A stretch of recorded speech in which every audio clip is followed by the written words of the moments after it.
안녕하세요, 오스테교수입니다. 오늘은 열에 의한 식품의 변화 두 번째 시간으로 설탕의 캐러멜화와 물의 증발에 대해서 살펴보는 시간을 갖도록 하겠습니다. 사실 열 전달 통해서 일어나는 식품의 변화 중에서 제 개인적으로 가장 좋아하는 것이 오늘 설명드릴 설탕의 캐러멜화입니다. 제가 단 것을 좋아하는 이유도 있지만 이 설탕의 캐러멜화는 요리하는 데 있어서 마지막에 나오는 디저트의 맛과 가니시 기술에 있어서 결정체를 이루기 때문에 그렇습니다. 사람들에게 있어서 단맛은 가장 원초적인 맛으로서 조리를 통해서 일어나는 설탕의 캐러멜화는 이러한 맛의 욕구를 충족시켜 주기도 하고, 때로는 시각과 후각 그리고 미각을 자극해 가지고 사람들의 이 단맛에 대한 만족도를 높여주는 그런 작업입니다. 아마 여러분들도 부시불식 중에 이러한 맛에 빠졌을 텐데, 바로 카페에서 자주 주문하는 흑당 제품들이 이 캐러멜화의 산물입니다.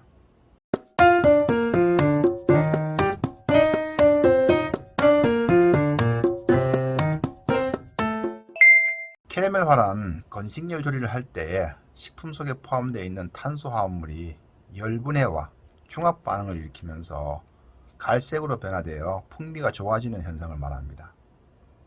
이것을 좀 더 구체적으로 말씀드리면, 당류에 열을 가하게 되면 카라멜란, 카라멜렌, 그리고 카라멜린이라고 하는 세 가지 중합체 고분자들이 그룹을 생성하면서 아세틸과 같은 휘발성 화학물질이 방출되게 되는데, 이때에 독특한 캐러멜 향이 만들어지게 됩니다. 이 캐러멜화는 비효소적 갈변의 유형으로서 열분에 해당되며, 이당류와 자당이 포함되어 있다면 단당류와 포도당으로 분해가 되어 나타나게 됩니다. 보통 고온에서 당류를 가열하게 되면 열 조건에 따라서 이 캐러멜화의 진행은 여러 가지 형태로 나타나게 됩니다. 이러한 진행은 특정 당류마다 시작점이 다르기 때문에 당류가 무엇이냐에 따라서 나타나는 결과에도 큰 차이가 있습니다. 특히 흑설탕과 같이 당밀의 불순물이 많이 남아있는 경우에 열과 반응하는 속도가 매우 빠르기 때문에 열 조절에 있어서 아주 세심한 주의가 필요합니다. 이렇게 당류가 포함하고 있는 물질에 따라 화학 반응은 달라지게 되고, 이러한 화학 반응은 조리 결과에 큰 영향을 줄 뿐만 아니라 맛에도 많은 영향을 주게 되어 있습니다. 최근 들어서 카페마다 흑당 제품들을 다양하게 개발하고 판매하고 있는데, 이러한 상품들 역시 이 결과로 만들어진 제품들입니다. 조리를 하는 사람들이라면 캐러멜을 할 때 열 조절에 실패하는 경험이 많이 있을 겁니다. 그런데 이러한 실패를 살피다 보면 오히려 새로운 맛을 찾아낼 수 있는 기회도 되기도 합니다. 괜히 어려운 단어로 경합 반응이니 또는 연쇄 반응이니 하지만 그 원리를 파악하고 나면 조리하는 과정에서 더 큰 의미를 가질 수 있기 때문에 이 캐러멜화는 조리하는 과정에서 유심히 살펴보고, 또 실패를 했더라 하더라도 기록을 잘 해두는 것이 아주 좋습니다. 두 번째로 말씀드릴 것은 수분의 증발입니다.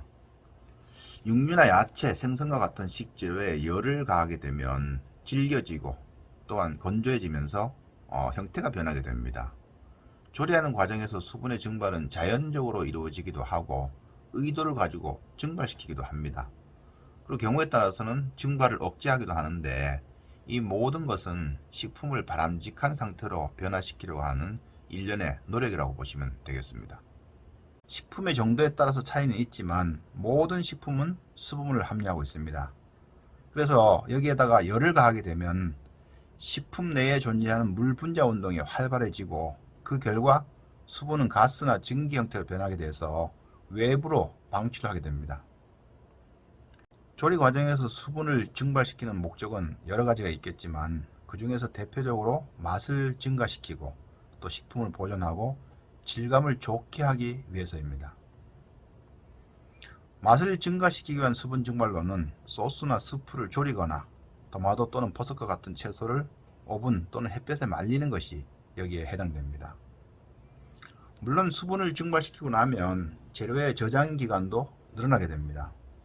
식품은 빠르게 부패하는 특성을 가지고 있는데, 식품 내 수분을 제거해 줌으로써 미생물이 생장할 수 없는 환경으로 바꿔주게 되는 것이죠.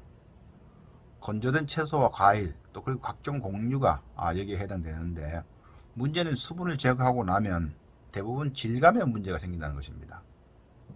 그래서 질감을 좋게 하기 위해서 수분을 보존하는 방법을 많이 사용합니다.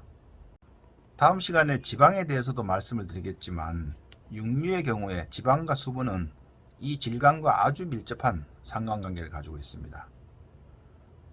수분은 채소에 있어서는 아주 절대적이죠.